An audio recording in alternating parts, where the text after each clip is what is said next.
अस्सलाम वालेकुम मेरे वीर ते वीरनियां, तुसी की हाल जे तुहाडा। मैं सीन लगी सी जी, अपने कपड़े ते पै गया स्यापा। कपड़े दियां होइयां कटिंगां शटिंगां कटिंग शटिंग करके ते मैं जो देखिया ना कि मेरे ते कमीज़ दी भाई लेंथ है छोटी, 3500 रुपये का सूट ते उत्तों फिर जी लैसां लूसां। हुण मैं क्या की करा, लैसां ना सी नहीं सी आंदियां पईयां, छोटी लैस आ गई। पहले मैं लगान लगी सी शटल दी लैस ते ना ओहदी लेंथ कमीज़ दी छोटी होंदी होए तो उन्होंने वापस भी नहीं की दुकान वाले ने। इन्ने बस तुहानूं मैं की कवां, दुकानदार भी ना बस अल्लाह ही माफ़ करे, नहीं तो उन्होंने चाहिए सी थोड़ी जी लैस वापस कर लेंदे तो उन्होंने की हो जाना सीगा। लो जी उस तो बाद फिर मैं की कीता, मैं क्या हुण मैं लैनी इहदे नाल दी फैंसी लैस जिहदी लेंथ भी ज़्यादा होवे ते सारा कुछ। फिर मैं फैंसी लैस लैके आई। फैंसी लैस भाई इन्नी महंगी लैसां, तौबा अस्तगफिरुल्लाह, तुहानूं मैं की दसां। यह लैस फिर हुण इत्थे लगेगी जी, जोड़े होणगे तैयार माशाअल्लाह, बहजा हो जाएगी जी साड़ी। पाया पता चलेगा कि जोड़ा पाया होया है। ते ए फिर मैं इहदे नाल लैके आई कमीज़ ते दामन दी लैस। उस तो बाद जी ए वाला सूट है कटिंग होया है, इंशाल्लाह इन्हूं हुण सीने फिर तुहानूं दिखावांगे। इहदे नाल फिर मैं ए वाली लैस लैके आई। एक होर सूट सी जी मेरा ए वाला, इहदी भी लेंथ जिहड़ी सी ना मसलन कि पूरी फिर इहदे नाल लैस फिर मैं ए वाली लई बेल पत्तियां वाली, इहदे नाल मैच करके ते इहदे ते लगानी है। लेकिन फिर भी इहदा जिहड़ा ना लेंथ कम सी, फिर मैं जोड़ पाना पिया ते फिर मैं लैके आई सीढ़ी लैस। मैं क्या विच ला के ना थोड़ी जी या ए वाली जेड़ी भी अच्छी लगेगी ना, थोड़ा जिहा जोड़ सीगा वो फिर मैं क्या लगा लाँगी। तुसीं मैनूं कमेंट च ज़रूर दसना कि मैनूं किहड़ी लैस लानी चाहिए है, ए वाली लानी चाहिए या ए वाली लानी चाहिए है। ते बाकी जिन्हां दे भोरा जिन्ने कद हुंदे ने वो ते वाहवा चंगे रह जांदे ने, उन्हां नूं जिस तरह दे मर्जी कपड़े होण ते वो अपना पापू लैंदे ने। साडे वर्गे लंबे कद, हाय कपड़े भी एडे लंबे, जुत्तियां भी एडियां लंबियां हैं, की बंदा करे उत्थे।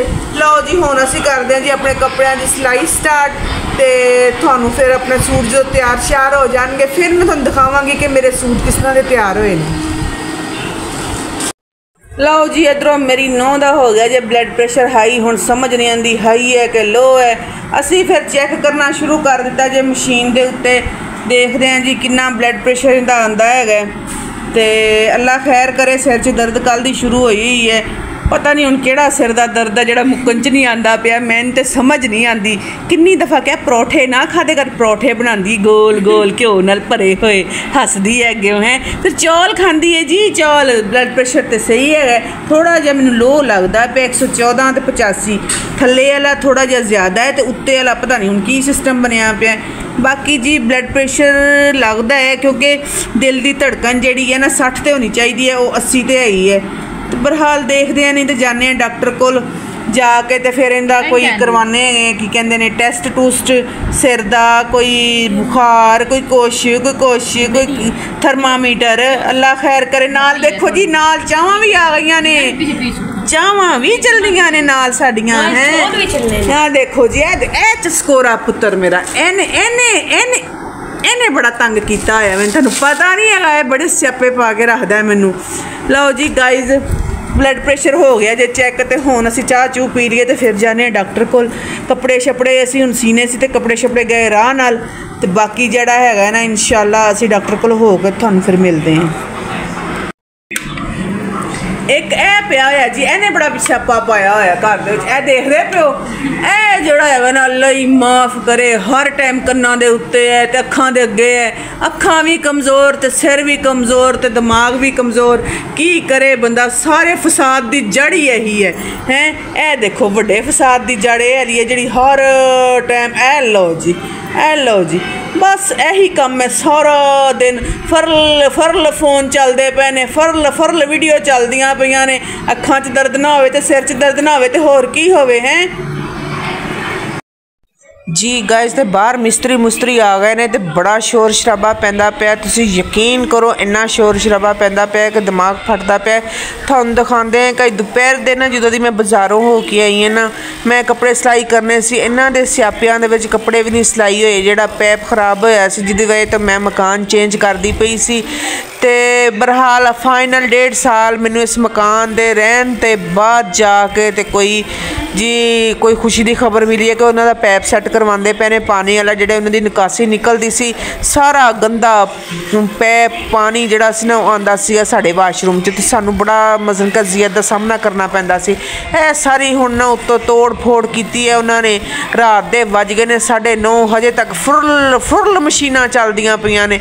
तो हुण देखो की बनदा है जी, कदों तक फारग हुंदे ने ते कदों तक साडी जान छुटदी है इन्हां कोलों। तो खैर बहरहाल जो भी होवे अल्लाह के हुक्म नाल हो ही जाना है। लो जी गाइज हुण हो गई है जी सुबह, नमाज नमूज मैं पढ़ ली है, तो माशाल्लाह सुबह सूरज जोड़ा निकलन तो तैयार है। तो मैं उठ के आई बाहर, मैं कहा जी लै जी हुण मूँह हाथ धोना है, सारा खलारा पिया होया है। तो हुण पहले तो मैं करदी हाँ जी सफाई, इहदी सफाई करन तो बाद चलांगे किचन दे विच ते बनावांगे नाश्ता। तो यह देखो जी यह सारा खलारा पा दिता जी इन्होंने, सारे तोड़ के चले गए ने।